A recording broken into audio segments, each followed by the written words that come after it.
Thank you so much for joining us for season 2 and the 6th episode of CTO Talk. And today we have CTO Talk with CRED, and we have Ganesh Subramanian, Head of Architecture, Platform, and Engineering from CRED, joining us today.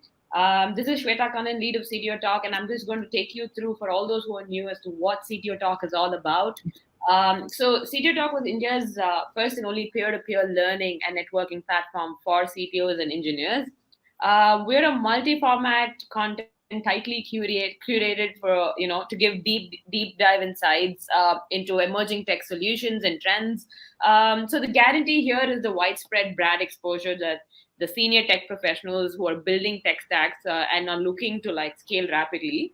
So CTO Talk today has evolved into a strong community of aspiring technology leaders from India's leading organizations. We started with having monthly editions of deep dive talks where a CTO of a reputed brand like today walks in to reveal their tech stacks that they've built, the engineering tech behind their product and whatnot. So this is what CTO Talk has been. Back in the day, we were offline pre-COVID, and then right now we're continuing with the virtual editions. We've had a bunch of brands like Freshworks, Razorpay, then Kissflow, and so on and so forth. So, Startup Grind through this journey has been our backbone in partnering and reaching the right kind of audience. And Kissflow has been our platinum sponsor for over a year right now. So, without further ado, I'd like to introduce this whole concept and competition that we've started. If you like this session and would like to pen it down on your Medium accounts, please do submit your blog to blog.ctotalk.in on Medium. And here's your chance to win an Amazon voucher of $1,000 as well. So today the session will be moderated by Dinesh Kumar, who is a lead volunteer at CTO Talk. He comes with over 9 years of experience with data and cloud. He's currently the project manager at Kissflow. He's passionate about Azure and low code, and he's been co-organizing Microsoft Azure user community for over 5,000 members since the past few years. So Dinesh believes that holistic growth happens via knowledge sharing with tech communities, and without any doubt, he was part of CTO Talk because we believe quite the same. So before I hand it over to Dinesh and Ganesh for the session, there are some house rules. You can use the chat tab to interact and network with your fellow attendees, and also use the Q&A tab to ask your questions to Ganesh, and Dinesh will help you ask it directly to Ganesh. So Dinesh, over to you. Thank you, Shweta, and hi Ganesh. Superb. Hey Dinesh, hey Shweta. Thanks for hosting me here. Yeah. Nice. So yeah, before I start introducing Ganesh, I encourage audience to use emojis to welcome Ganesh. So let me introduce Ganesh now. Ganesh Subramanian heads architecture, platforms, and engineering for money products at CRED. He's a technologist with over 17 years of experience in building business-critical platforms across e-commerce, supply chain, hyperlocal logistics, and transportation domains. Prior to his role at CRED, Ganesh helped Swiggy scale its platform to handle over 10x volume and was instrumental in converging the businesses lines under one platform. He was also the technology head for logistics at Gojek and the co-founder and CTO of Pianta, which is a home healthcare startup that has since been acquired by Gojek. Ganesh was also instrumental in shaping the platforms at Ola and Flipkart as well. So we have a lot of known brands where Ganesh has been an invisible giant, like the tip of the iceberg, to shape all those products. And I encourage all the audience to actively participate in the session by posting your questions or upvoting your favorite questions in the Q&A tab. Once Ganesh talk is being on the stage, we will pick relevant questions and Ganesh would answer for you. And of course, one more thing. There is always great curiosity about CRED, including me, by the way. But for this particular session, we encourage you to keep the Q&A discussion only on the engineering and tech based. So we are very happy to have you on stage, Ganesh. Please take over. Hey, thank you so much, Dinesh, for that introduction. Really humbled. Uh, Hello, everyone. Good morning. Okay, cool. We'll talk slightly about what CRED is, right? So and how the engineering team, right? So power the technology, right? So behind CRED and how it helps our customers, uh, right? So largely the topic is going to be what CRED is doing, what are our offerings, right? So then we'll slightly build on the challenges that we have, how we try and address these challenges, maybe with a couple of case studies, right? So to talk about engineering, how engineering shapes the way CRED is today, right? So towards the end, I'll quickly talk about the culture, right? So culture at CRED and how we apply the culture in our day-to-day activities, right? So in between, I'll possibly take questions, right? So after every section, I hope that works. So what is CRED, right? So how many of you are CRED customers? Can you just use some emojis so I could get a sense? I'm sure that the reason why you joined this session is also about you love CRED and want to understand how things work at CRED, right? So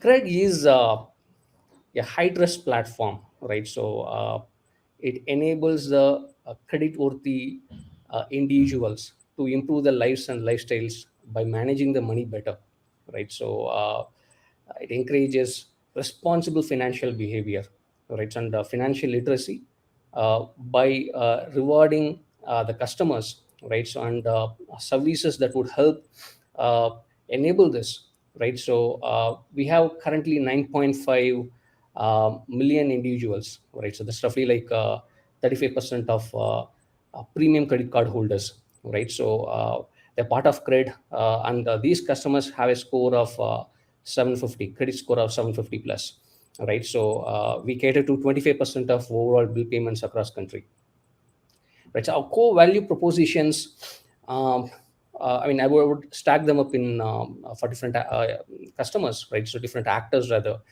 The individuals, let's call them as like credit club members, right? So we provide them uh, a delightful experience for the customer, right? So in the bill payment experience, right? So we help them make uh, by nudging them with some positive actions, right? So with the tools to minimize the loss, manage credit, build wealth, and spend wisely, right? So I'm sure that you would have seen the products like CRED Protect, which helps you see hidden fees, right? So that's the charge by the financial institution, right? So I personally felt that to be like a kick-ass functionality, right? So until I started using CRED, I didn't know that there's a hidden fee, right? So I never check my credit card statements, right? So I get a bill pay reminder from the bank, and I pay it without even checking my expenses, right? So CRED enabled that, right? So when we launched to the customers, we enabled, hey, this is your statement, right? You can see your spends, you can see the hidden fees in it, right? So and a way to track your credit score as well, and education around that, right? So how credit score helps improve, right? So your ability to take future loans, right? And why credit score is important and how you can improve a credit score. So that's something that biggest value proposition for the customer, right? So on top of that, the rewards, right? So that we offer on the platform, right? So curated set of products which customer can purchase from here, right? So and some financial services. So for the financial institutions, right? So we offer a low risk environment, right? So what it means is like the customers are like uh, high trust, credit worthy customers, right? 750 plus score it's a curated platform for financial institution, right? So for them, it's like a low risk environment to create and offer new products for our customers, right? So help increase our customers in credit utilization and maximize the consumption, right? So currently we have a few offerings, right, which I will talk in detail about in the upcoming slides.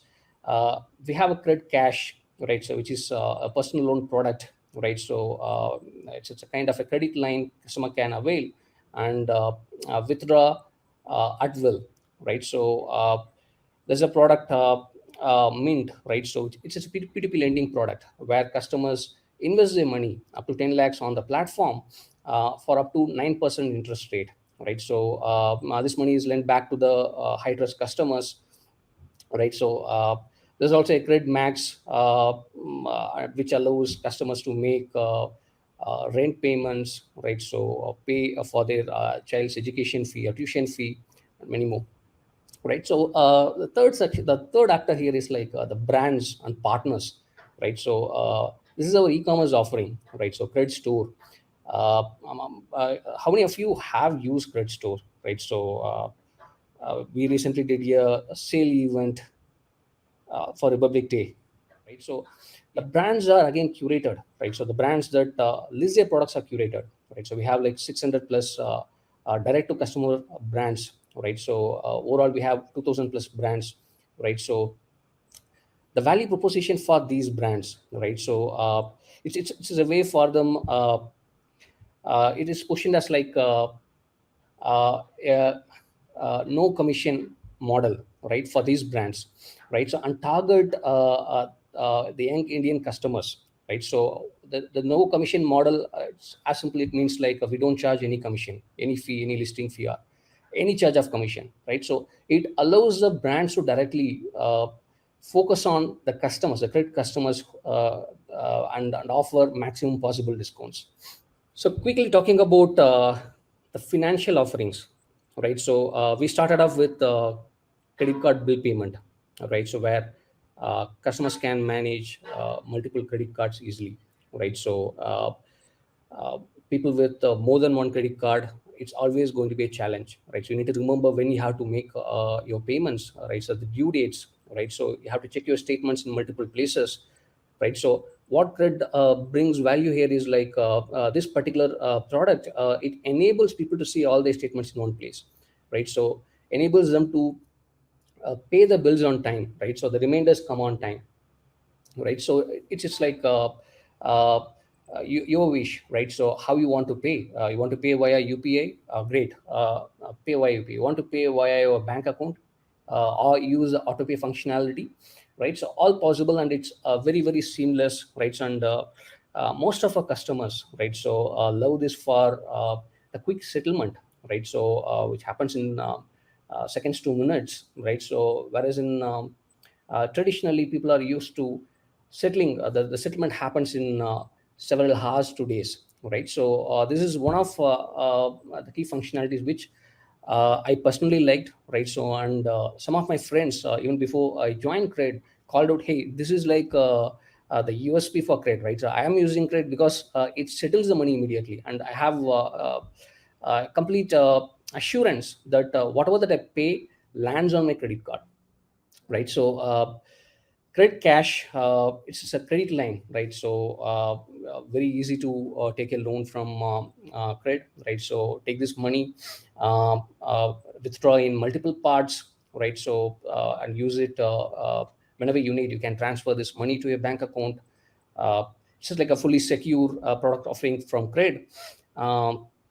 CRED Max, right? So this is a very interesting product, right? So it started off when the pandemic kickstarted during the first lockdown, right? So I'll talk in detail about CRED Max as a case study, right? So, but in short, it allows CRED members to pay monthly rent, maintenance fee, right? So their child's education fee, right? So on credit card for a very small transaction fee, right? So this also enhances the liquidity for the customer. Secret Mint is the P2P, a very low risk investment product, right? So you have an idle money, put the money into Mint, earn up to 9% per annum, right? So it's like a very safe product, right? So trusted by several thousands of our customers. So so financial offering, then we have the commerce offering, right? So this is largely divided into two parts: Credit Club and recently launched Credit Pay, right? So we spoke about the Credit Store, right? So the club also includes rewards, right? So members can access premium products, right? So avail services and experiences with special inclusions, right? And exclusion offers. I'm sure that during the IPL, you would have seen the jackpot offers we ran few jackpots on BMW, right? So time in and time out, we partner with some brands to provide exclusive offerings, right? So I'm sure many of you would have availed that. So CRED Travel is again pretty recently launched, right? So it allows the members to take luxurious holidays, right? So curated set of hotels, right? So both domestic and international destinations, right? With exclusive prices, right? So this is like I'm not sure how many of you have tried. Just checking. Oh, okay, good. Yeah, this is great. I didn't realize that so many would have tried this. Great. Okay, CRED Pay is a very easy way of making payments, right? So we have partnered with uh, hundreds of merchants, right? So Swiggy, Dunzo, right? So Clap, Licious, right? So and then many more, right? So we just go and check out, select CRED Pay, and you directly land on the CRED app, and you choose the way that you want to pay, like fairly seamless. You don't need to manage your credit cards in different places, right? So very easy offering for our customers. It also allows our customers to burn coins and earn rewards. Cool. As you see, right? So it's just one app. You have one CRED app and many verticals, right? So starting from bill payment, P2P lending, mint or utility payments, right? So personal loans, payment as an offering, right? So store, travel, rewards, and many more that could come in the future, right? So one app having multiple business verticals. So this is the challenge that I'm going to talk about today, right? So whatever that we try to solve is centered around this. So having way too many products, right? So it's going to cause a problem around reusability, right? So when we talk about like multiple products which enables checkout, right? So which enables a customer to check out the products, right? So there are different use cases around. I'll talk about few use cases, specific use cases around reusability, right? So think of like the bill payment, right? So sending out the bill reminders. We send out reminders on time. If you don't send reminders on time, customer may miss out on paying the bill, right? So fetching the statements as well, right? So which has to happen on specific days when the statements are generated, so we can immediately communicate this to the customer. There are scenarios where we ask the customer to use the remain me option in the jackpot. When we launch a new jackpot, customer can go in and select the option to remain over WhatsApp or over push notification, right? So what you see here is like different use cases across the verticals, but similar functionalities. The core theme here is like a way for the customer to be reminded in some form of other. If you don't have a reusable component here, every vertical would start building this capability themselves, right? So this causes duplication, lots of duplication, right? So and waste of the bandwidth, right? So and over time. This is another example as well, right? So on the reusability. So we on the lending product we use orchestration for the onboarding flow, right? So it's like a very seamless onboarding flow. But behind the scene, we use AWS step functions, right? So to orchestrate everything. So there is a statement parsing workflow. Statement parsing is not straightforward, right? So there are like different banks. Some banks give it as a PDF. Some bank give it as a HTML, right? So it's going to be like super hard problem, right? So parsing the statement in itself is like a very complex problem and involves a workflow, right? So how do we manage this, right? So should each of these teams build the orchestration layer themselves? Should we create a platform, right? So that's a challenge, right? So again, it's a question of reusability. Managing agreements, right? So we partner with different partners for lending. We have to show the agreement from a partner to the customer. right? So managing consent, storing the documents, it happens all across the board, right? So again, cost for duplication. Flexibility, right? So this is another challenge. Having multiple products would mean that a fast growing organization, we want to try out new things, we want to provide new offering to the customer. Simple thing like in CRED Max, we started off as a rent pay application, right? So but gradually added like hey, why not do say maintenance fee, why not do education fee, right? So can we do Bharat bill pay to do the utility payments? The requirements keep changing day by day, right? So the product managers and the business executives want to add and expand the product, right? So the platform, the product should be like flexible, right, to enable this. Even for credit card bill payments, right? So a new kind of card comes in every day, right? So a new bank starts offering the credit card. How do we add this in no matter of time, right? So we don't want to take months in providing these capabilities to our customers. It should be like instant. A new card comes in and the customer is using that, you should be seamlessly able to add that card into the system. Or settling doing settlements, right? So collecting payments from the customer, different ways of collecting, right? You have UPI, you have credit card, right? So net banking, right? So working with different payment gateways, different payment aggregators, settlement providers, right? Plugging them into the system, right? So we don't want to take 2 months to add a new provider. It should be like easy way of doing.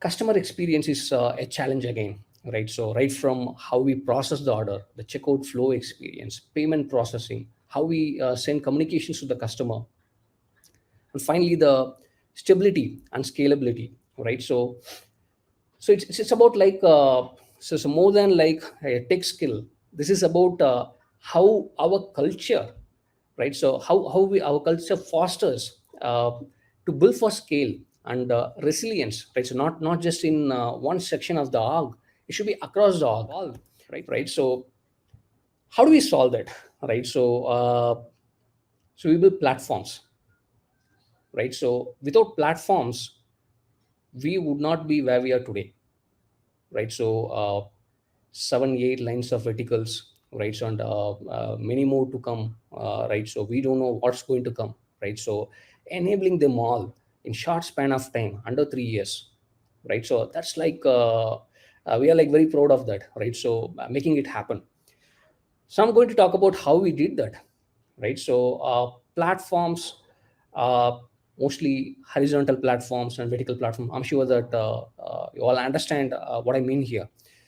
So on the horizontal platforms, infrastructure, right? So API gateways, we use Kong, right? So CI/CD platforms, right? So how we can do the software development, right? So and take it from coding phase to all the way to deploying it to production. Messaging, right? So how services exchange messages, right? So orchestration, etc., right? So this is what we call infrastructure, right? So we try to build platforms around this. Foundational platforms, right? So pretty sure that most companies use this, right? They are these are like the backbone platforms, right? So the leaf nodes in your architecture, right? So things like user service, authentication and authorization, right? So device management, sending out reminders, notification, etc. So there's a new element here, right? So application, we call it as application platforms. These are the platforms, right, which are used across the org, sending out communications via WhatsApp, right? So SMS, push notifications, and making sure it's reliable, right? So, and scalable as well. So there are scenarios where we have to send notifications to all our customers. So IPL, right? So we send out just before the event starts. We want to let our customers know that hey, this is this jackpot is going on, right? So this offer is running at this point of time. This has to happen in a very short span of time and in a reliable manner. Payments, right? So I briefly spoke about that, right? So different ways of collecting payments and ensuring a very high success rate. A poor payment success rate, right? So it's going to have a bad experience for the customer. Try to make a payment fails. most likely the customer is not going to do the payment again, right? He will try for one more time, doesn't work, he'll switch the platform, right? So it's very important for us to build resiliency around payments. Don't rely on one payment gateway, rely on multiple payment gateways, right? So provide multiple ways for the customer to make payments. Settlement, we collect money and settle the money with the banks or partners, right? So again, this is also very critical. It's not just about collecting money. Just imagine that customer makes a payment. We say that, hey, your payment is successful, but the money is not deposited to a credit card account on time, right? So you would incur penalty, right? So customer becomes anxious, right? Restless. He reaches out to customer support, and we put stress on the customer support team. So it's important to have a resilient settlement system. If one network goes down, is there a way we can do it in another network? So we have partner with different aggregators. We directly integrate with the banks. We partner with the credit card networks, right, to ensure the settlement happens on time, right? So building a platform around that, so these are pluggable and easily manageable.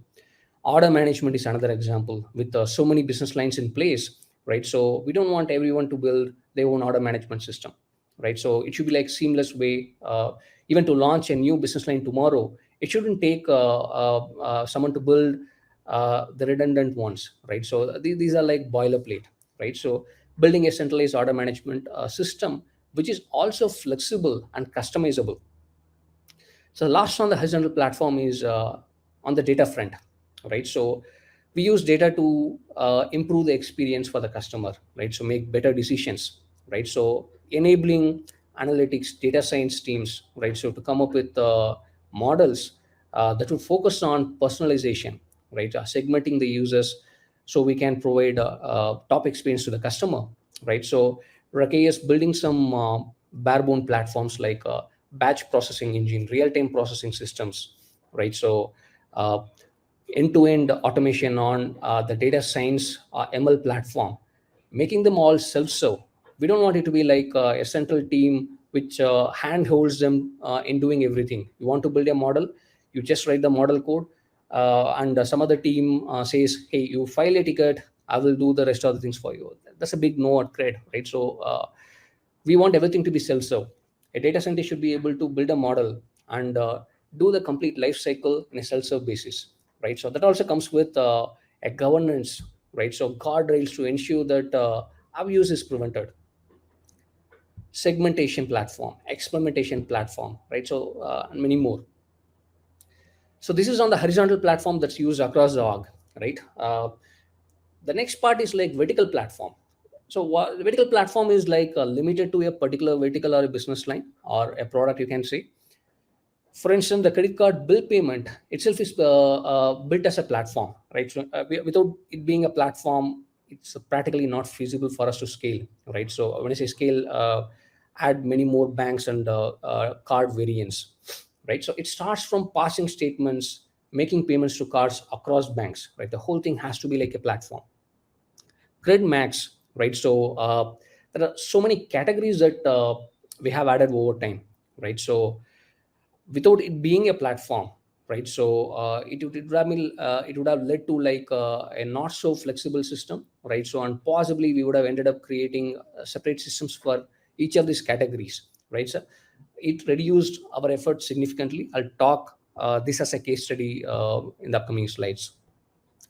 Rewards, right? So different forms of rewards, right? So we have coins, gems, right? So we offer discounts from the partners, we give cashbacks, right? So and some of these are like action triggered, right? So imagine that to promote engagement, right? So we say that, hey, you make you perform an action like making a payment on Swiggy or doing a bill payment on time, right? Or do XYZ.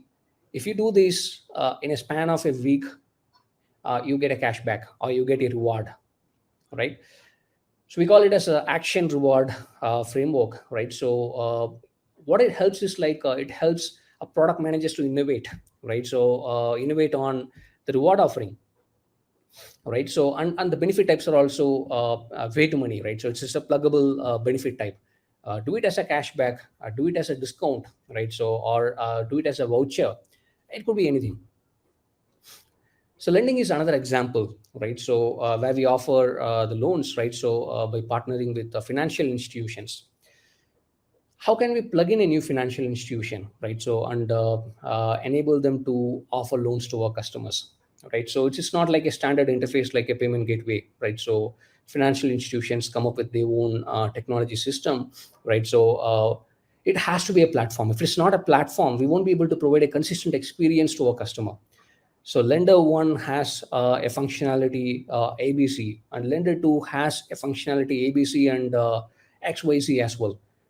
So how can I offer XYZ to uh, the customer, right? So who has taken loan from lender one, right? So the challenges around that without a platform. Okay, how do we build platforms at CRED, right? So how do we decide what the platform should be?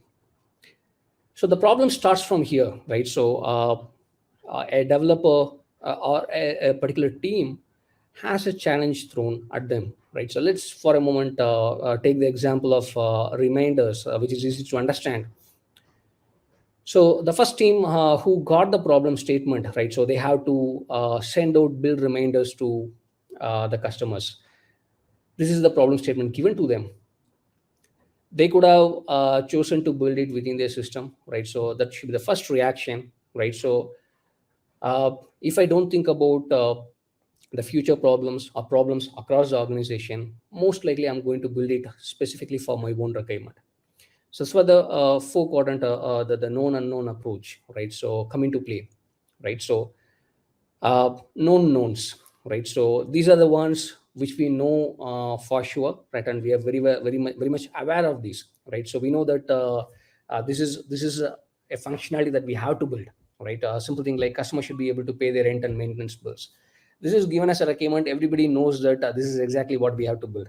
Known unknowns, right? So these are things that we know it's going to come up, but we don't know how or in what form, right? So think of like customers can also pay other forms of bills in the future, right? So we know that rent and maintenance is something that's given as a requirement, right? So and our product and business teams are thinking about making these as functionalities for a customer, but that could be something else that might come up in the future, right? So people know it would come up, they don't know what and when.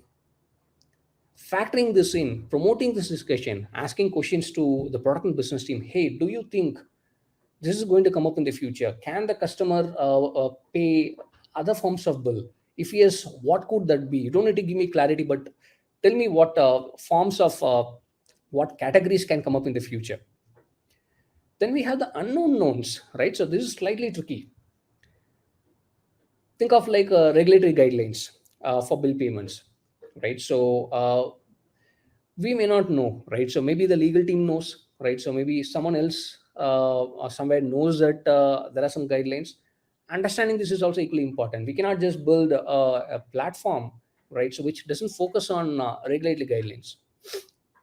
And finally, the Murphy's law, right? So nothing much we could do, right? So the unknown unknowns, right? So we leave it, right? So I mean, there's nothing much to do here, but asking these questions, right? So we encourage our developers, right? So to ask these questions at the time of the requirement gathering phase, right? So when they see similar problems, they build it as a platform, right? So they know that team B is also going to need it in some time. So let me build it as a platform and promote the learning and knowledge to across the org, right? So someone else encounters a problem, they know that, hey, there is already a platform available which I can make use of, right? So the example that I gave on reminder, right? So it's not just bill payment reminder. There's also reminders for jackpots. There's also like kind of like a reminder to fetch the statements, right? So can we make use of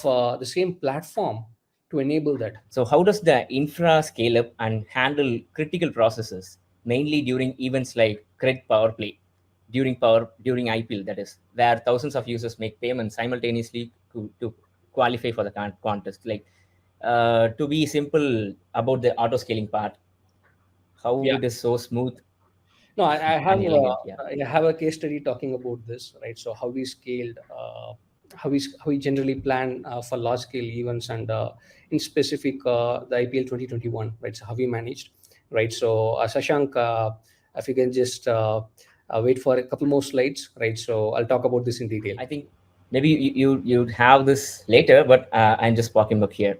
Insights on technical depths and some best practices you follow. Yeah. So that's a very interesting question, right? So tech debts are created when we want to focus on the business, right? So see, the reason why the tech team exists is to ensure the business teams are able to do what they want, right? That's the primary reason why tech teams exist. So we cannot say that I'm going to build a platform which is going to take 6 months and then I will launch an application. We cannot say that this is going to take uh, several weeks, right? So whereas so we are like want to be a step ahead of competition, all right? So as the tech team, right? So we strategize this in two phases, right? So try to solve elegantly, right? So ask tough questions to the product managers, right? So hey, why are we trying to do it in this way? Why can't we do it in elegant manner? Understand why the timelines are critical, right? So if the timelines are critical, really critical, and it has to be like out quickly, what can we do to unblock the product and business teams? At the same time, keeping the design flexible, right? So it doesn't mean that I'm going to take several weeks. I'm going to put up a design which is flexible, right? So to make some changes in the future and unblock the team, carry this as a tech debt, right? Now the second challenge is like tech debts keep building, right? So particularly when you have fast-paced organization, uh, and you take shortcuts to empower product and business, right? So tech debt will be like a huge list. The way we handle a trade is we budget for tech debts as well. Every sprint cycle, a certain percentage is allocated for tech debt, right? So where we try to pick up some of the debts we created early on, right? So and also set up most teams use 25% as a tech debt bandwidth, right? So where apart from the business as usual stuff, anything that we plan for in the OKRs, right? So and the tech debts as well, they all get delivered as part of the sprint cycle. We also run a tech specific charter, right? So some tech debts are like vertical specific. For instance, we introduce a code change which is done as a hack, right? So and that need to be fixed obviously. Others are like we didn't find time to write unit test cases. We couldn't automate, so we resorted to manual testing, right? So this is a problem that's spanning across the organization. Few tech debts like some team chose a technology stack A because they felt that it's convenient to use, right? So some other team chose a different one because they felt that's better, right? So promoting a healthy discussion around this, taking it as a tech debt, and standardizing them, right? So this is the third form of tech debt, right? So for the vertical specific tech debts, it's taken up as part of the sprint planning. The horizontal tech debts are taken up as tech goals for the year, which is broken down into quarters, and we try to work with engineering leaders across the team, right, and slot this in as well. Yeah, that's nice, Ganesh. So it's good to see that categorizing the tech dips itself in the horizontal and the vertical space, because some might some might impact immediately and then some might impact in a longer term. But it's always a critical decision to pick what now and what next or what later, right? Yeah. So let me bring in another question which is relevant on the current context. So even myself or even many of the folks, few years back there was nothing called as a platform team, right? Platform team, or some companies call it as core team, and even now roles emerge like platform product manager.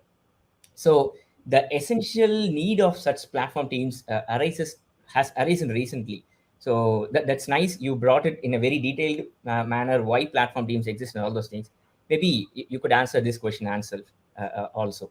Yeah. So okay, so what we mean by platform here, right? So let's take a simple example. I'll again take the example of Max, right? So the CRED Max, which allows customers to pay their rent. If I had to build rent pay as a functionality, I could have built a service like rent pay service, right, which has its own database, right? So it exposes its own APIs, right? So it collects the details from the customer and makes a gets a payment done, right? So and settle the payment again with the bank of the landlord, right? That should be the way that I should approach the problem.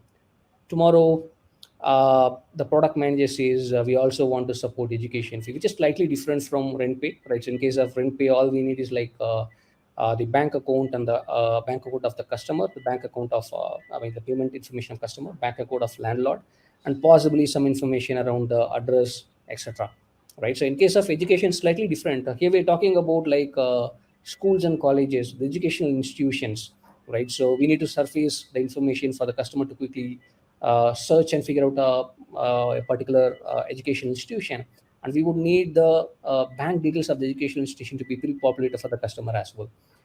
So at first look, it looks like altogether a different problem, right? So but if you look at the commonalities between these two, uh, in both cases the customer intends to make a payment to some biller, right? The biller in the former scenario is a landlord who is not a registered biller, right? So in the second scenario, it's educational institution who could be made a registered biller.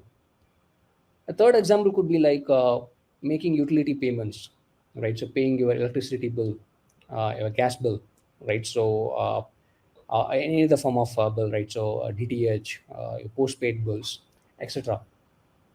They all have a common theme, right? So there is a biller, either registered or unregistered, right? So you need to make a payment to them.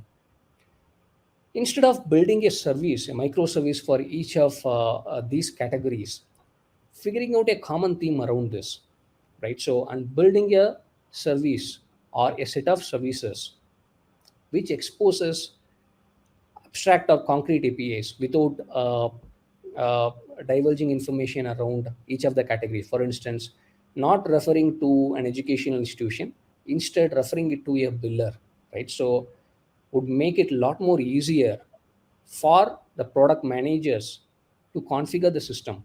Tomorrow, if the product manager wants to add a new functionality, they have to come in and register a biller and identify a biller by its own identifier, right? So, and manage it on the app, right? So the platform here is fairly simple. It's like a microservice or a set of microservices, but it's like a set of abstract APIs, right? Not specific to a particular domain, right? So it's not specific to rent, it's not specific to electricity bill payment or educational fee payment.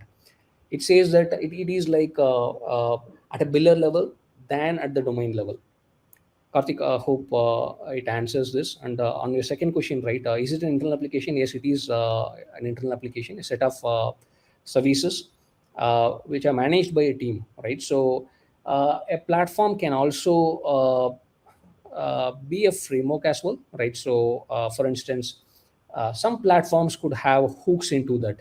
For instance, the CRED Max as a platform, right? So if we have to display custom information on the app, right? So while the backend platform is very generic, right? So it doesn't understand the domain, who the biller is, and the entities associated with that. For the app, it's completely different, right? So in the app, I cannot say biller X make the payment to him, right? So now the biller X would want to collect additional information. This information could be different from biller 2. We cannot handle that. So what we provide is like we provide a kind of a hook into the platform. Each of these the category teams come in and say, hey, this is how my presentation to the customer should look like. These are the inputs that I have to collect from the customer, which again would be stored in the platform and be made available to these categories.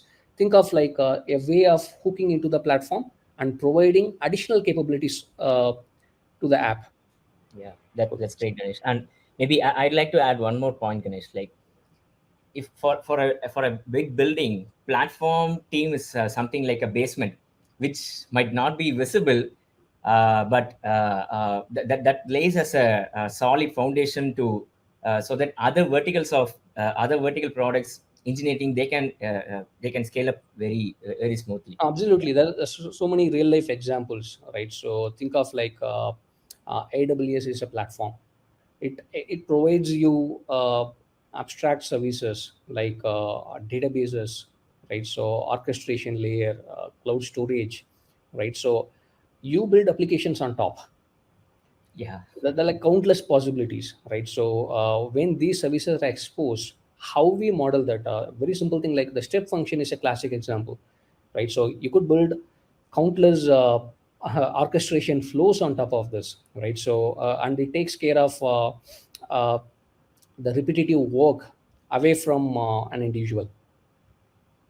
Yeah, certainly, Ganesh. So maybe aligned question, I think, like Sembin has asked, could we loosely say that as long as there are known and unknowns, it deserves to be Absolutely, built? yes. Yeah, you're bang on. Yeah. So known unknowns are the factors, right? So this is something that everyone in the org knows, right? So the only thing they don't know is the clarity on what that's going to be, right? So it's uh, being in this business, right? For instance, take an example of CRED store, right? So started off this as an experiment, and gradually we are converting this into uh, an impulse store and providing direct access to the DTC brands, right? So what else can come in on top, right? So there are numerous possibilities here, right?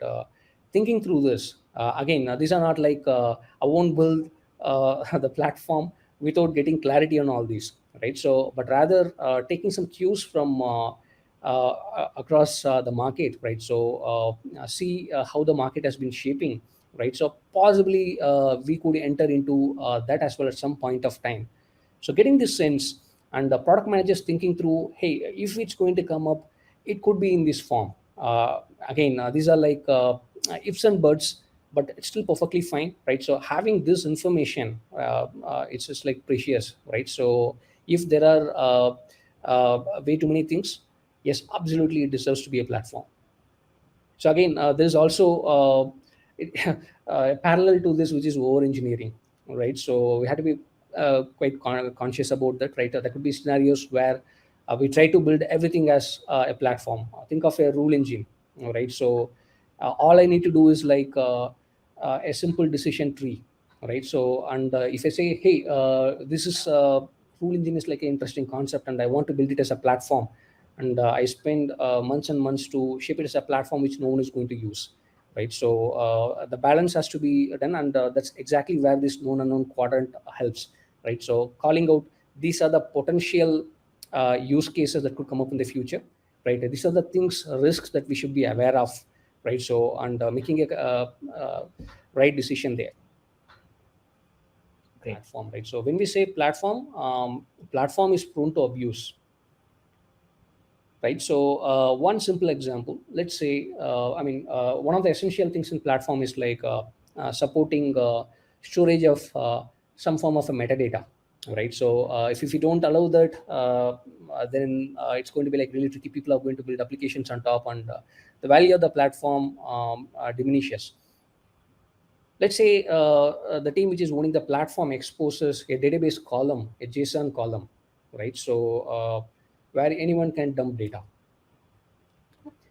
This is prone to abuse, right? So soon you would start seeing, let's take a simple example of user attributes, right? So user attributes as a platform where we collect the facts from the customer and derive some facts from the customer, right? So and expose the tenants who are using the platform to create namespaces under which they can store their own attributes. We say that you can store any number of attributes, and these attributes can have any kind of value, right? So slowly we start realizing teams start abuse the platform, right? So your initial design input was the number of attributes is not going to be huge. Maybe it will be in the tune of hundreds. Soon you realize that people started creating thousands of attributes, right? So then you come back and say, hey, I'm going to restrict the number of attributes, right? So people discover a way to store additional values in the value column, right? So if the value is a free form text, people can store anything.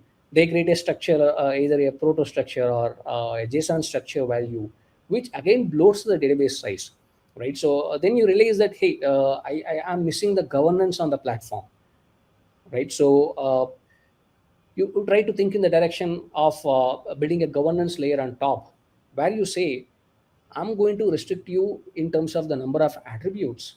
I'm also going to restrict you in terms of the size of the data that is stored against your namespace, right? You would also encounter problems like one person overwriting another person's namespace, right? So by mistake, of course, right? So a team which owns, let's say, payment specific attributes. There's another team which is a line of business, right? So a line of business team sees that, hey, for my line of business, the customer last made a payment on, say, Jan 1st. So they go and create an attribute under the payments namespace and says, for this line of business, this is the last payment date. Now it violates the purpose, right? It breaches the trust of the platform. So where we say that, hey, this namespace is only for you. That's where bringing in some access control. Who gets to write to what namespace, right? So who gets to read what data, right? So not all data should be readable by everyone, right? So building a layer of access control on top. This is an example. Security is another aspect, right? So platforms, I mean, while it's debatable, right? Platforms should be secure, right? So when you're building platform, does it have a good authentication and authorization mechanism, right? So the APIs that are exposed, even to the level of like what data shared with what member. There are different teams within the organization, right? You have development team. There's a customer support who needs to get access to certain data about the customer, right? So when they're interacting with, building a secure system is also the responsibility of platform, right? So scalability, all non-functional aspects, right? So keeping the data consistent, right? So the classic problem of noisy neighborhood, right? So two tenants competing for resources and bringing everyone down, right? So it's a classic problems, right? So we could talk a lot. I mean, possibly we'll reserve the platform discussion to later, right? So Yeah. it's a lengthy topic. It's not easy to build platform, right? So building platform saves time and money, right? So and improves the agility of the team, right? So and definitely a benefit for the organization. Yeah, that's like building an internal shield within the company itself. Platform team should have a security layer within the team itself, because the internal team itself will be fighting with platform. Hey, I need this. Hey, I need this. Hey, I need this. That's a great thing that platform team Building does. rate limiting, right? Throttling, right? So else one tenant would eat away all the resources and you're going to go down, right? So it's like has to be like a well structured, a templated process though at CRED, right? So cool. I'll quickly run through this, right? So I mean, during the Q&A, I spoke a lot about this particular one. So the first case study is like how we launched the rent pay, right? This happened somewhere in March 2021, right? So when the first lockdown was imposed, right? So the motive for launching this was one to I mean, it's just a revenue product, right? So two, customers, we sense that the lockdown is going to impose I mean, some financial constraints on the customer, right? So is there a way that we can enable the customer to have some liquidity? So there was a thought process behind this, right? So it perfectly made sense for the business, right? So particularly when it comes to customer experience, uh, enhancing the liquidity by allowing the customer to pay their rent via credit card instead of spending money from their bank account, right? That was the key motive here. So the inception was in first week of March, and we launched it in the second week of April, right? So I mean, of course, it goes through its own product life cycle, right? So ideation to figuring out the product market fit, and getting into development and finally launching it to the customer. So the tech effort took roughly 3 weeks, right? So it's like there are different ways of inferring this information, right? So for instance, a startup doing it in 3 weeks is not a big thing, right? So the scale is going to be less, right? So the customer experience will not be like delightful. The number of customers, it will be less, right? So just quickly launch. It could be a hackathon project, right? So one person can just go and build the stuff, but ensuring we solve it elegantly, right? So that's not going to be straightforward, particularly when you're talking about collecting money from the customer, right? So there is a trust element coming in as well, and this money has to be deposited into the landlord's account, right? So gathering information, way too many things.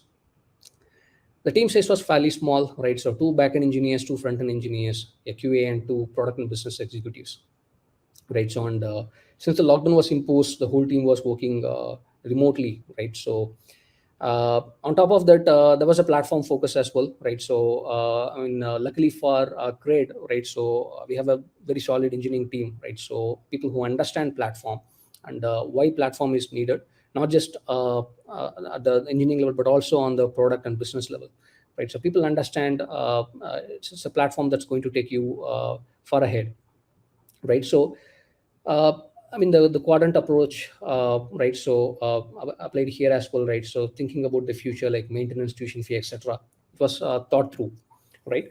So how were we able to launch it in 3 weeks, right? So yes, we did make some compromises, right? So we took some tech debts around automating the tests, right? So but largely it was a clean solution, right? It's possible because we leveraged existing platforms, right? So we had built platforms around payments and settlements, enabling checkout, right? So these are modeled as platforms, right? So all we had to do was like just go hook into that platform, right? So you already have a rails with gateways and settlement providers. The only thing that we had to do is like specify, hey, this is the customer's account. This is the money that's collected from the customer, and this is the transaction for which the money was collected. This is the second leg of the transaction where we had to go and settle, right? This is modeled as a platform. Credit card bill payment works the same way, right? So even internally, any other settlement that we had to do, even the merchant settle, the partner settlement that we have to do, they all go via the existing route. So it was easier for us to go and hook into these platforms and avail the services provided by the platform, right? So the payment platform allowed the customers to pay their rent into the credits nodal accounts, and the settlement platform allowed us to deposit the money collected from the customer into the landlord account, right? So it's just like fairly seamless. Just wanted to talk about this case study to show how platforms can be helpful in the absence of platform, right? So it would have been like easily a 3 months effort, right? So and defeated the purpose of doing this product at that point of time. Okay, I'll quickly jump into the scaling topic, right? So that's the image on the right. I'm sure you all recognize. It was an accidental success, I would say, right? So we didn't anticipate this ad is going to be like so viral, right? So the virality is good, but it also it's whenever there is something that goes viral, the tech team is the one who's going to be most worried, right? So it was such a hit that we saw a huge traffic to our applications, right? So what I'm going to do as part of these slides is like rather than just talking about IPL, how we scale for large scale events like IPL.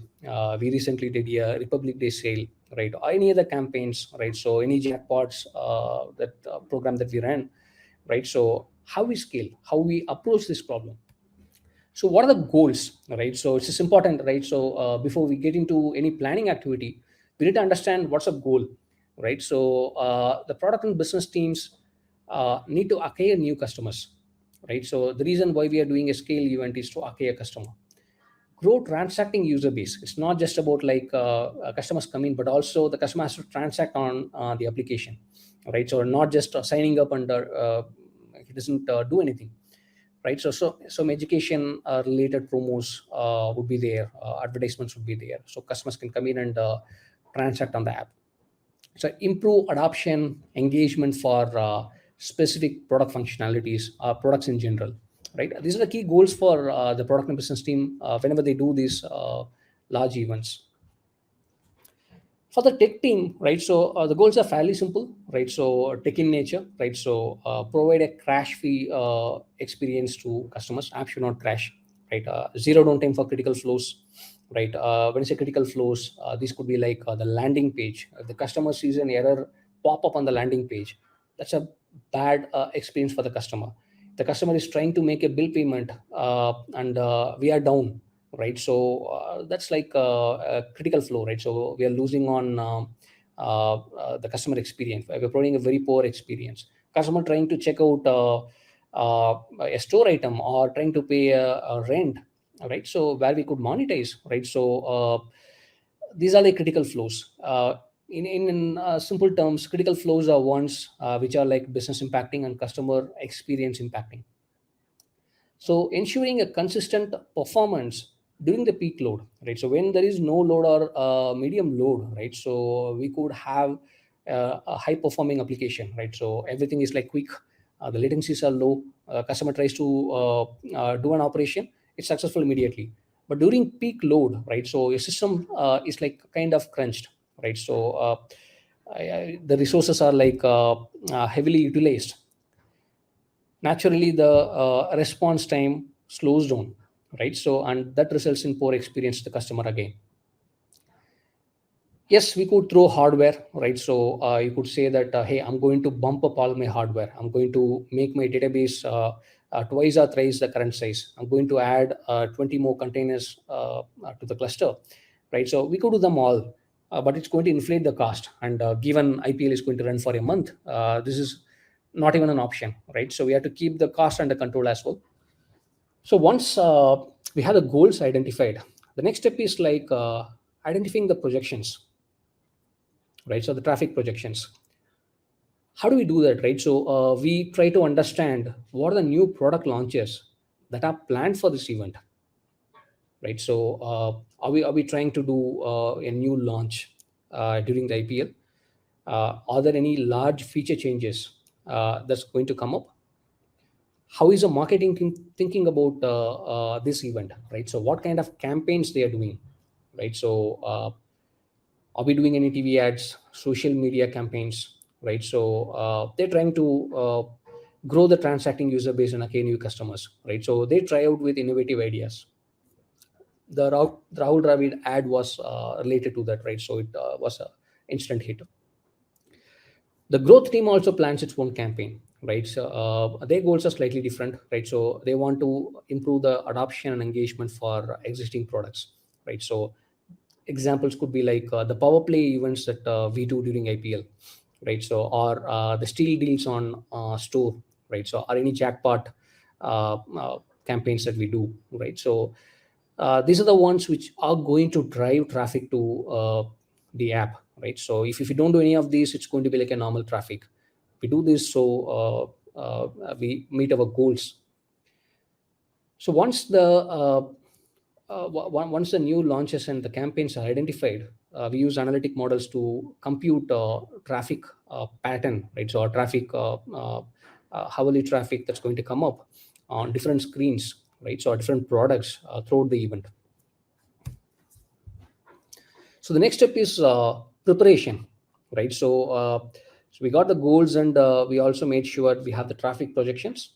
So now we need to prepare, come up with a plan, right? So the tech team has to come up with a plan on how to go about this. So by the way, these are like kind of templatized at CRED, right? So this is we have a template for large scale events, so we don't need to repeat ourselves. These are done once, and we try to follow. So the amount of work that we have to do in the subsequent scale events are very minimal, right? So as part of the preparation step, right, so we categorize the app flows into multiple tiers, right? So say tier 1, 2 and 3, right? So tier 1, these are the flows which has maximum business or customer experience impact, right? So the ones which which is very, very important for us, right? So the payment flows, the jackpot screens, the home screen, right? So any other functionality, right? So stores, right? So we don't want a drop there. We don't want any downtime in those flows.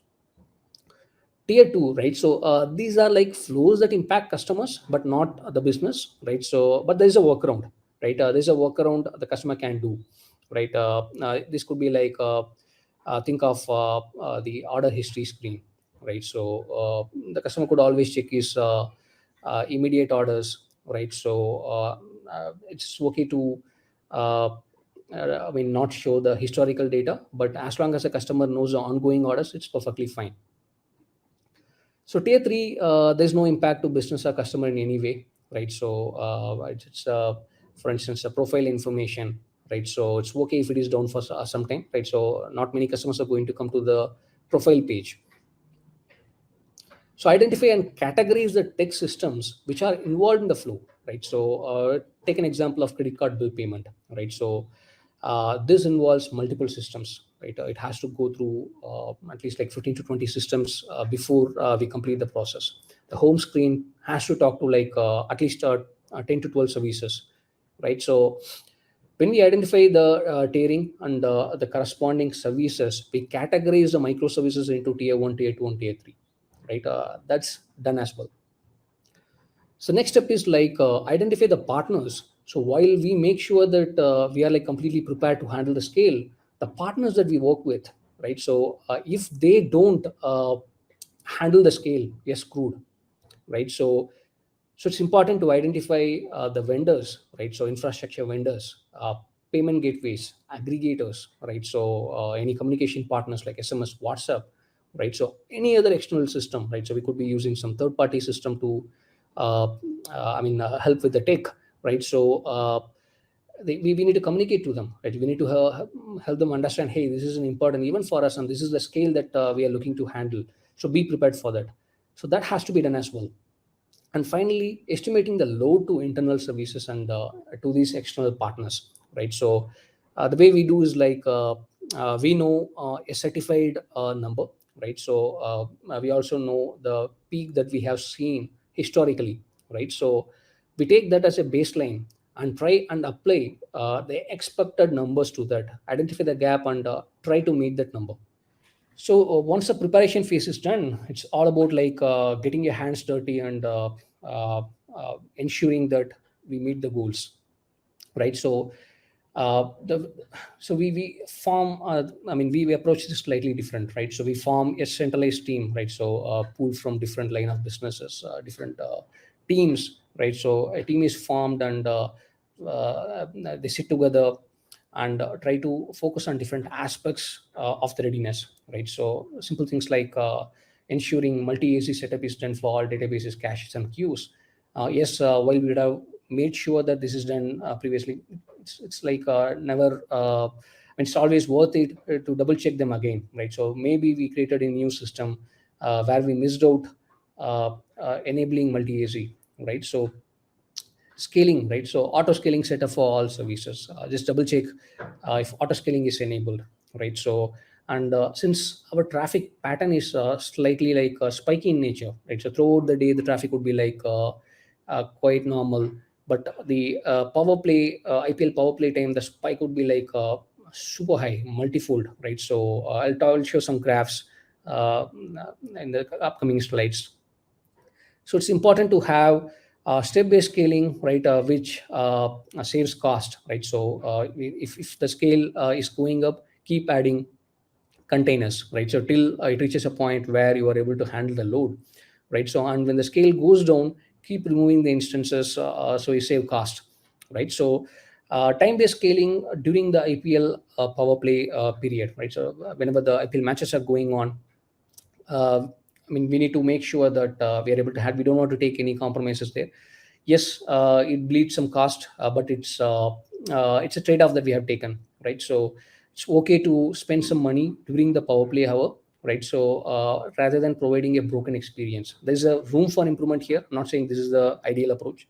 There's definitely a room for improving, right? So There's some tech debts which we couldn't close on, right? So to ensure that step scaling is good enough for all.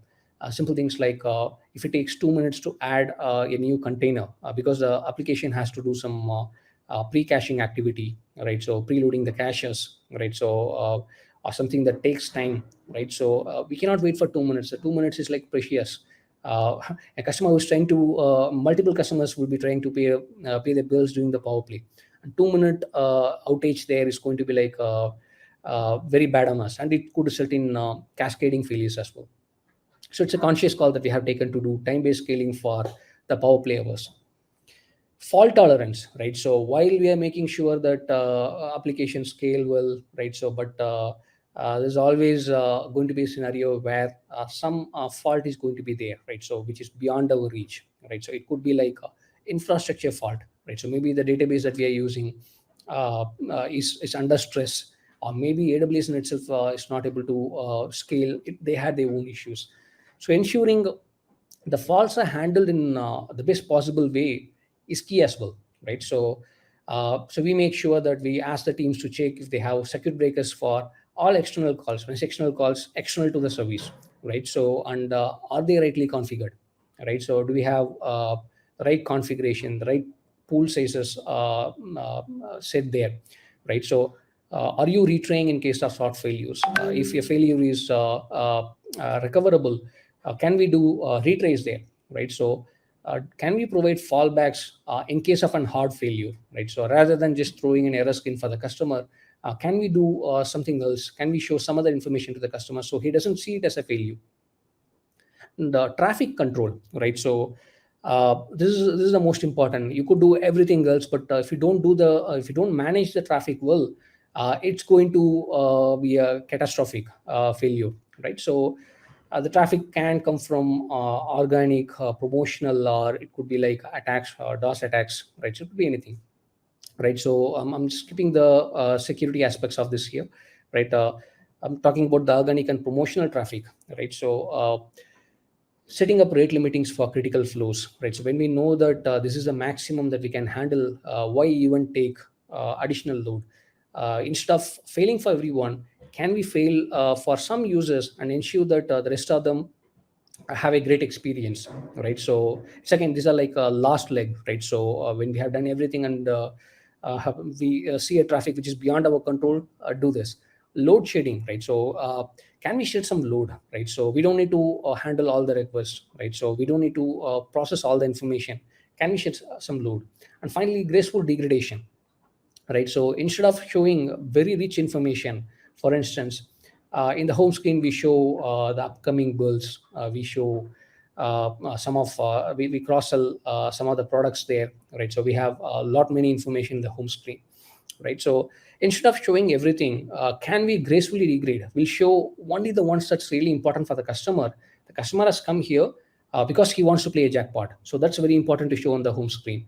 The customer has come here to make a bill payment. We want to show that information to customer, but rest of them we can turn them off. So that's what I mean by graceful degradation here, right? So ensure the monitoring, alerting are set, right? So at a business level, application level, system level, right? So and make sure that the warning and critical thresholds are set, so the alerts come into the right team, right? So have the run books in place. When a particular issue happens, what should I do to recover fast? So alerts routed to the respective on calls, right? So it's not just about like setting up alerts. It should go to the person who's looking into that, who's supposed to look into that, right? So and set up a war room, right? So to handle failures. So something fails, it's important that we have folks on the room to take some decisions. Have a call leader who would make decisions on behalf of everyone. This is something that we do, right? So once all these are done, the last activity is like testing them, right? So making sure that whether we are really able to scale to the projection, right? So in digital services, they do the vertical benchmarking, they fix issues along the path, right? Critical flows tested, right? So this is horizontal testing, right? So for instance, the payment flow, a home screen flow, they are tested to handle the projected number, right? So and the services are scaled up, the time-based scaling, right? So they're scaled up based on these projected numbers, right? So we also do chaos testing for some of the critical flows, right? So chaos testing is mostly about injecting faults into the system, right? So while we have done everything, right? So if there is a failure that we haven't planned for, right, occurs, how do we handle such failures, right? So how do we even gracefully degrade in such failure, right? So do we do that? Testing for that is very important, right? So we could say that I have created a circuit breaker, I have put a fallback in place, right? So but when uh, I mean, when in reality these things don't work, it's a setback, right? So simulating some choking scenarios, right? So down scenarios, and fixing systems based on these results. And just one question before we move on to the next section. And even I heard about like a good app will be ready at the same time to upscale for the next two iterations, right? So I hope CRED is also would be designed like that. Oh, yeah, And this question is absolutely. Yes. It's just not like we built everything on day one, right? So it's a constant evolution, right? So for instance, the IPL 2021 had two legs, right? The first leg, the second leg was due to the pandemic, they moved to September, I guess, if I'm right, right? So March, April, and September. Uh, there were like significant improvements that we did, right? So I'll talk about that in the next slide, right? So how we learned from the phase one of IPL 2021, and made some enhancements to the tech planning, right? So we could address those and ensure the issues that we seen in the first leg doesn't repeat in the second leg. So, sure. Narayan, the second question that you had, right? So, do you perform case testing in production? No, not at this moment, right? So, I don't think we are ready to do that in production. So, we do that in a lower environment, right? So, where it's mostly like simulations. We use a tool called Toxiproxy, right? So, which enables us to inject faults, right? Simulate like bringing down the bandwidth, right? So, bringing down a service, a port down, right? So it simulates that a downtime and choking ability. Uh, so case study, the second case study, right? So IPL 2021. So this is the Rahul Dravid campaign, right? So when we started off, we planned it for uh, 5 to 10x, right? So somewhere around 5 to 6x, not even 10x, right? So but what we realized was the scale was quite huge. What you see here is like a number of app sessions per second, right? So around 8:30 there was a power play at the time, right? So we were running the campaign on the TV, where you pay your credit card bills during the power play and you get your bills for free, right? So as a cashback. So this caused a huge spike. This is like 15 to 20x of spike at the time, which we were not so prepared of, right? So why? Yes, we had checks in place, right? So luckily for us, uh, uh, we had built some tooling, right? So manual tools which we could just go and enable, right? So and ensure that we are like safe, right? So I'll talk about them shortly. This is a view from one of the microservices, right? So just sharing some numbers here, right? So from 20, 30, 35,000 to it went all the way to 4.5 million requests, right? So in just under a 5 minute time, right? Again, this is during the power play time period. So how did we do this, right? So how did we handle the first leg of IPL 2021, right? So we had a dedicated cross-functional team focusing on the readiness, right? So chaos testing was done using Proxy to simulate network and system faults, right? Simulated database and AWS services going down on the critical path, right? So in addition to that, we built we use Kong as API gateway, right? So that's where we do the traffic control, right? So we brought in a plugin, right? So we built a plugin called Quality of Service plugin, QoS, right? So, or I can loosely say graceful degradation plugin. So what this plugin does is it adds some metadata in our configuration service, right? So which our application teams consume, right, and act on that, right? For instance, it says Is the traffic now, is the traffic level now, QoS level now, green, yellow, or red? Green is like everything going smooth. So yellow is like there is some stress going on. Red is like it's a critical alert, right? So this was a plugin that we built in the first leg, right? So it was not like a sophisticated plugin at that point of time, right? Uh, so what we did was we anticipated some traffic, not to this extent, right? So we enabled this plugin at the start of the match, right? So where we said manually change this plugin to yellow, right? So as you can see, these are the latency on the services, right? So when we enable this, the latencies go down because the downstream systems, right? So they gracefully degrade. They pull out data or do processing only for the information that's very critical for the customer, and hides all the information that the customer doesn't care about. Right, this is something that we did, and this plugin protected us from this spike. Right, this would have been a disaster without this plugin. Right, so this is like an anticipation. Right, we know that this time IPA is going to be big, so we built this and enabled this. That protected us from this massive spike. Right, so this was a massive learning. Right, so immense learning from the first leg of IPL. Right, so it didn't bring us down.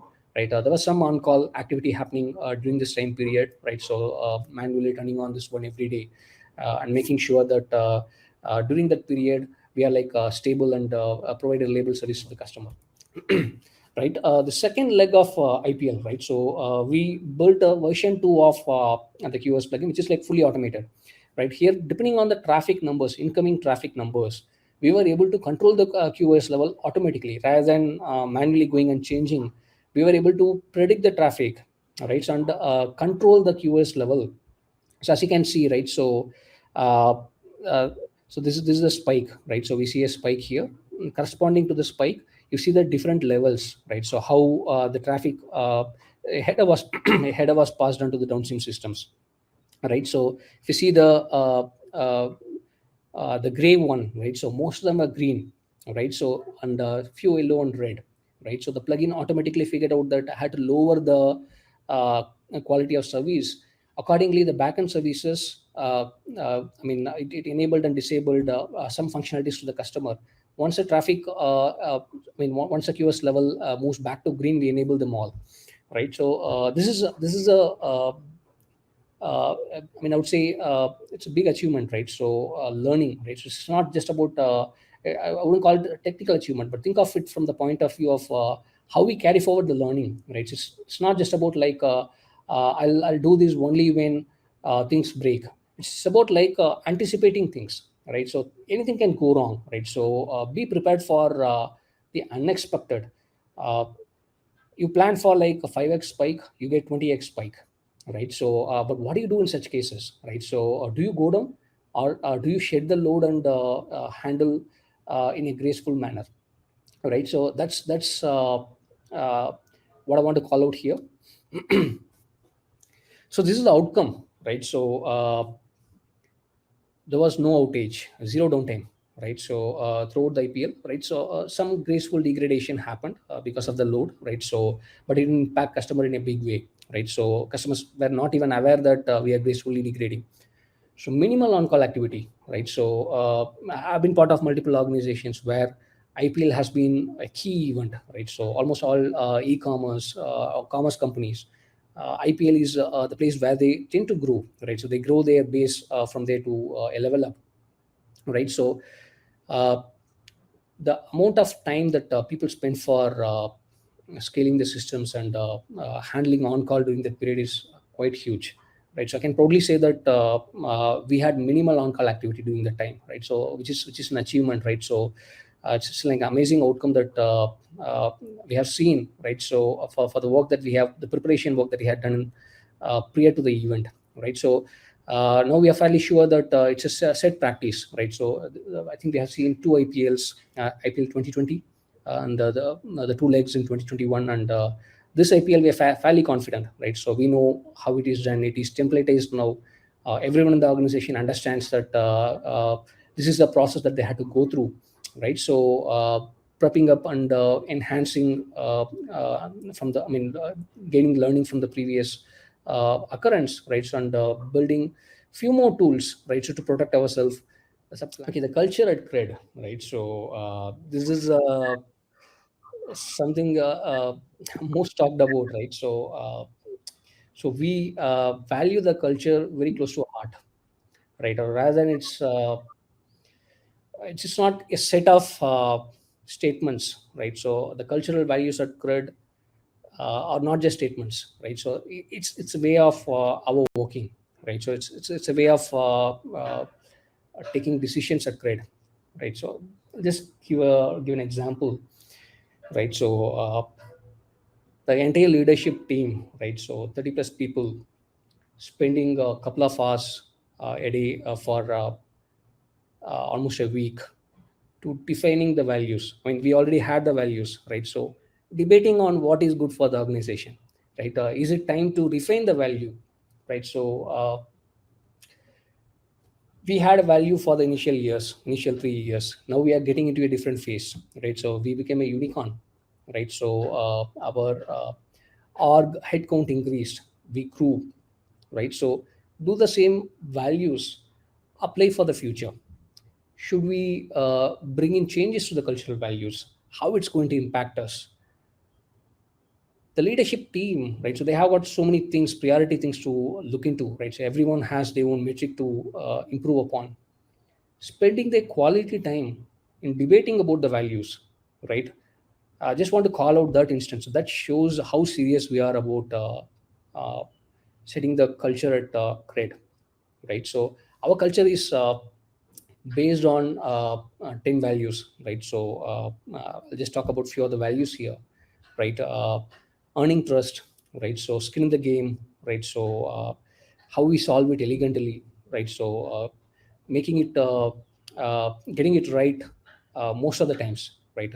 Radical candor, many more, right? So what I'm going to do is, like, I'm going to talk about how we apply these values, right? So in our day-to-day life, earning trust, right? So this is a super important value, right? So we are like a trust-based organization, right? So uh, some examples how CRED shows this trust. The organization shows the trust to employees, right? So we have done away with the leave policies, right?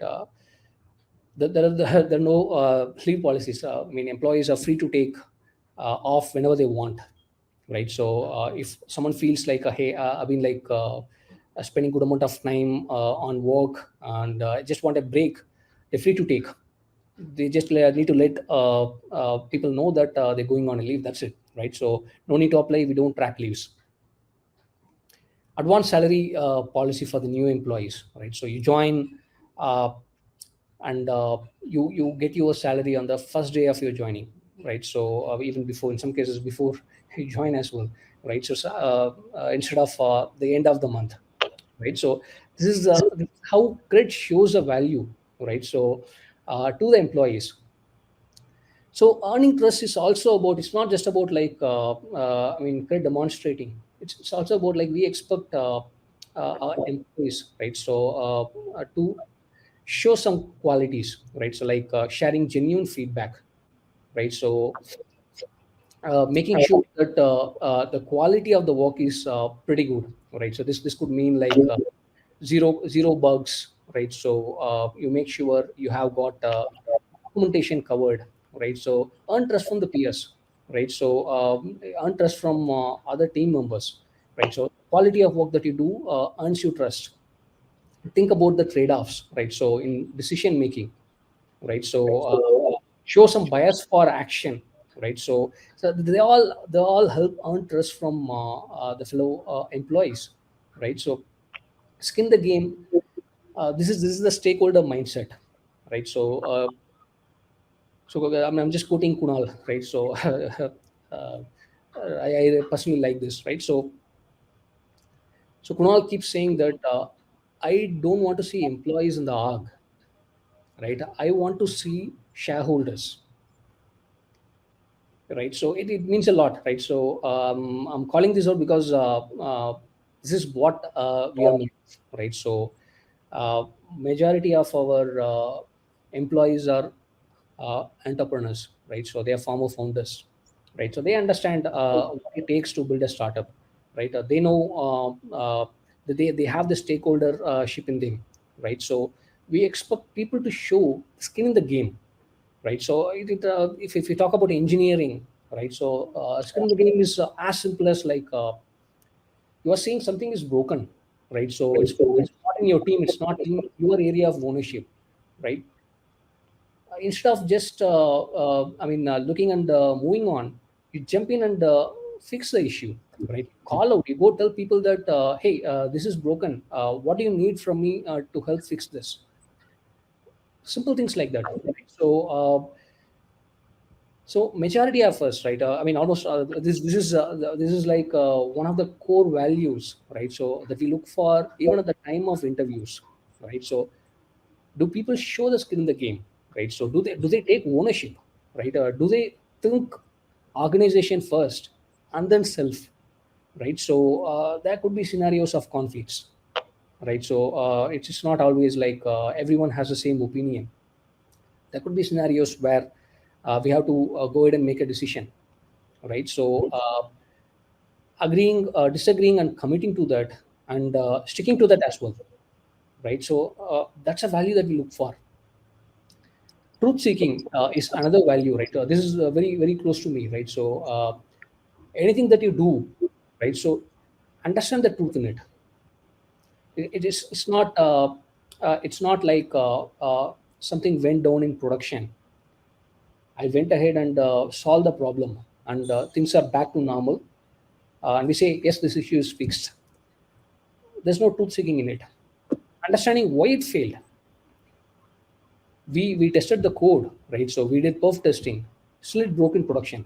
What went wrong, right? We have an RCA process. We internally have a architecture council, which is it's an open forum, internal forum, where people come in and debate about different topics, be it design, architecture, or even reviewing the RCAs, right? So the root cause analysis. So we have a template, right? So probably I'll see if I can share the template offline for the audience, right? So this is like a very standard template, a 5Y template, right? So it talks about what went wrong, right? So it talks about like the timeline of the issue, right? Calling out from the time of the issue, what triggered the issue, what are the sequence of actions taken, right? So and finally gets into the 5Y analysis. People ask hard questions. Why did it fail, right? So continue as a chain, right? So why did it fail? And keep asking follow-up questions till we go to the source of the issue, right? So and identify action items from that, right? So the reason why we sit as a group to review this is like this is an issue that can occur in other teams as well. It's not scrutinizing someone, right? So we our culture doesn't do that, right? So we don't point fingers at each other. Rather, it's like people on the both sides, the people who are asking question and the people who are on the other side as well. They both know that it's part of our culture to ask question for the betterment of the other, particularly on the radical candor, right? This is a value as well, challenging each other, right? So I see that someone is making a bad call. It's my job to let him know that, hey, did you think about these aspects as well? Is there a way I can help you, right? So having this healthy conversation, right? So that's what these discussions promote. uh, I mean, our engineers feel the same, right? So there have been instances where engineers call out, "Hey, I never felt like people are." I mean, when the issue came up, uh, I as an engineer felt that I'm going to be scrutinized. Was very nervous, and I thought it's going to be like I'm responsible and people are going to blame me. But once the discussion went through, the engineer called out and said that. Hey, I felt very comfortable. Not even once people are talking about why I created the issue.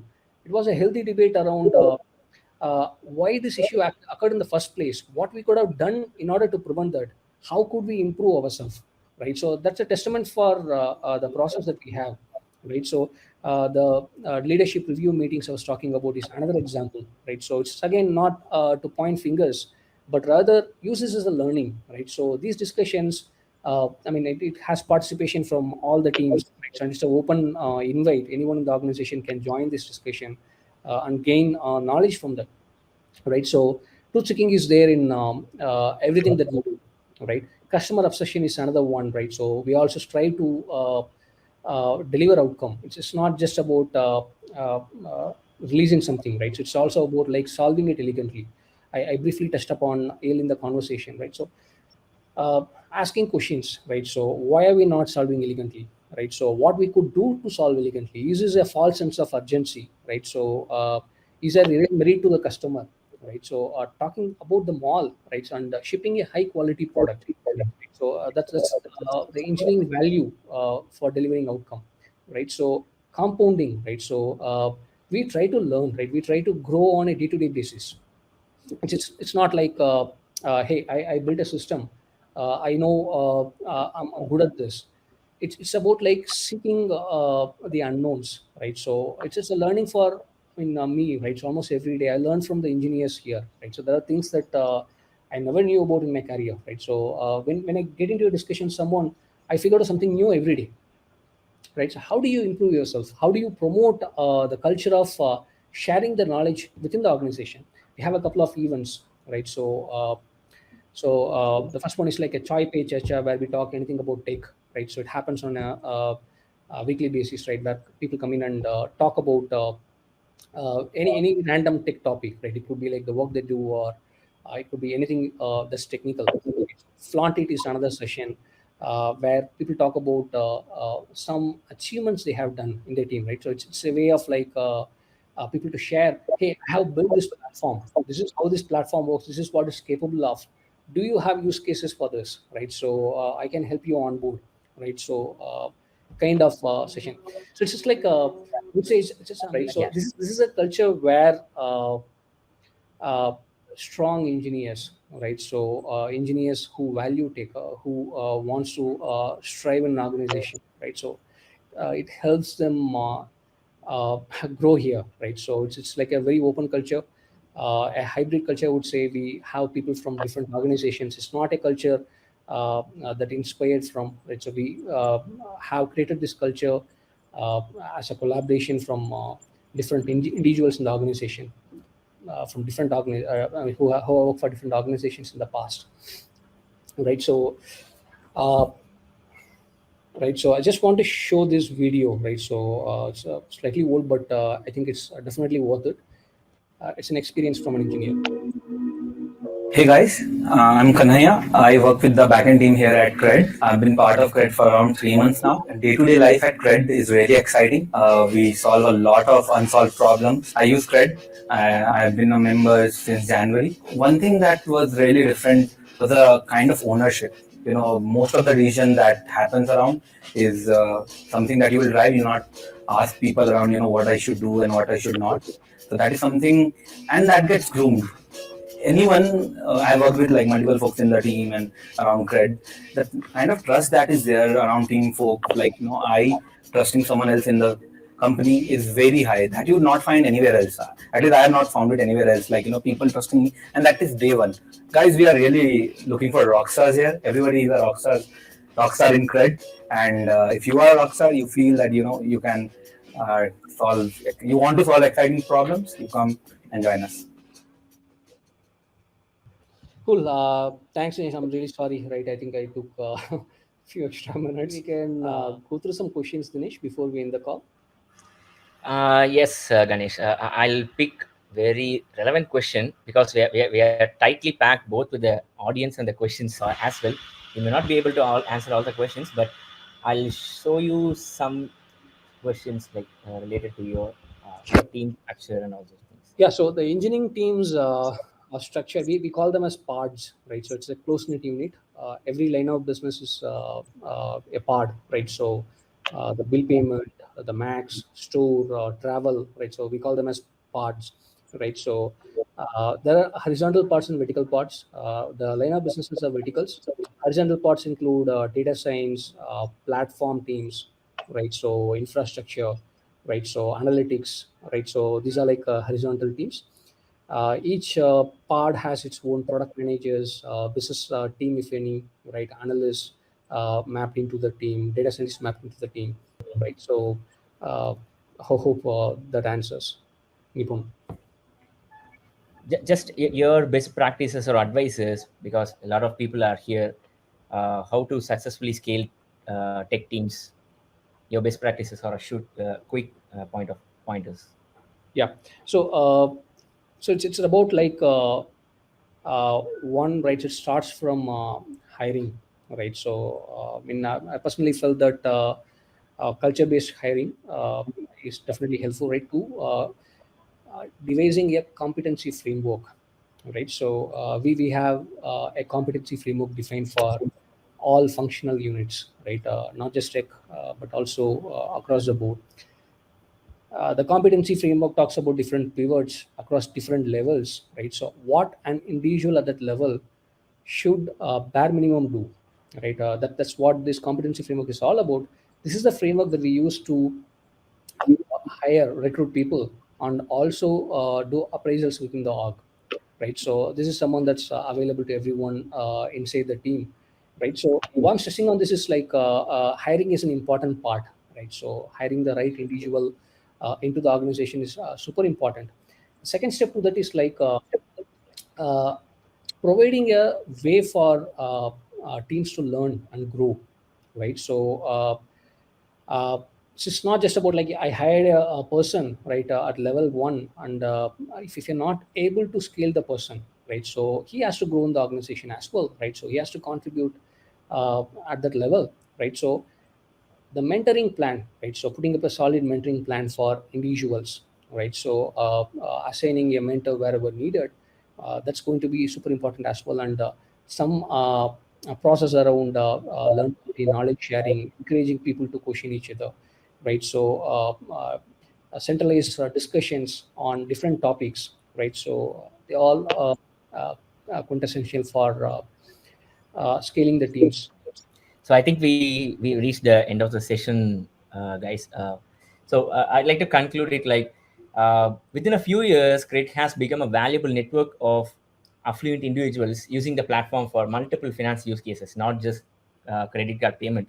And after this session, I believe that it is not just UX. CRED has also laid a benchmark for other tech companies on a highly scalable and super performant and hold stable engineering as well. Overall, it was a quite insightful session with Ganesh today. Thank you so much, Ganesh, for this wonderful session. And I would also like to thank our partners and Kissflow for this wonderful event. And audience, please check out Kissflow's career page. Kissflow is hiring. And I believe this Saturday has been spent very well for all of us. Thank you so much once again. See you all in the Hey, next week. thanks, Dinesh. Thanks for giving this opportunity, and thanks everyone for joining. Right. So thank you so much.